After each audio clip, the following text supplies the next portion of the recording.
if you're a lefty, then today is going to be very bad for you. Actually, thinking about it, any day is going to be bad for you if you're a lefty, but today especially. And that is because a court case has happened. One which I'm guessing they probably didn't actually want to happen, because they would have known the verdict. But what am I going on about then, and why am I so happy about it? Well, the article says that trans women are actually not women. Court rules in huge win for anti-woke campaigners after battle over female-only spaces. Now, don't get me wrong. If people want to chop and change sexes, that is up to them. That is their choice. But I don't think that should give them the right at all. If a man suddenly on the Tuesday decides that he's actually now a woman called Beatrice and expects to use women's toilets in public, that I think is completely out of order, and is this ruling which hopefully will put an end to all that crap. But it goes further and says the terms woman and sex in the Equality Act refer to a biological woman and biological sex, the Supreme Court had ruled.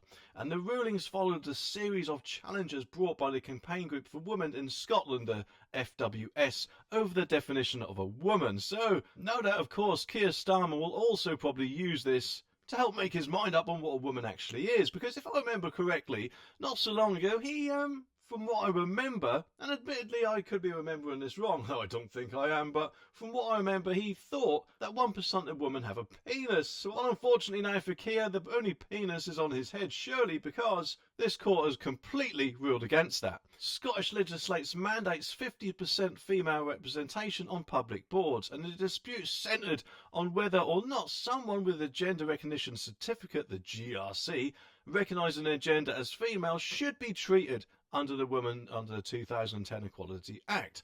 The FWS previously said that not tying the definition of sex to its ordinary meaning could have far-reaching consequences for sex-based rights. It could also have a profound effect, they say, on everyday single-sex services like toilets and hospital wards. That is a very, very good point, isn't it? Either way, there's bound to be a few woke lefties who are a little bit salty about the whole situation. Well, I'm sorry, but they're the facts, you know. From what I remember, they wanted us to follow the science during COVID. Well, now it's their turn to follow the science, whether they like it or not. Let's have a listen to this little ruling, shall we? The central question on this appeal is the meaning of the terms woman and sex in the Equality Act 2010.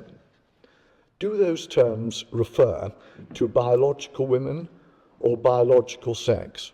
Or is a woman to be interpreted as extending to a trans woman with a gender recognition certificate?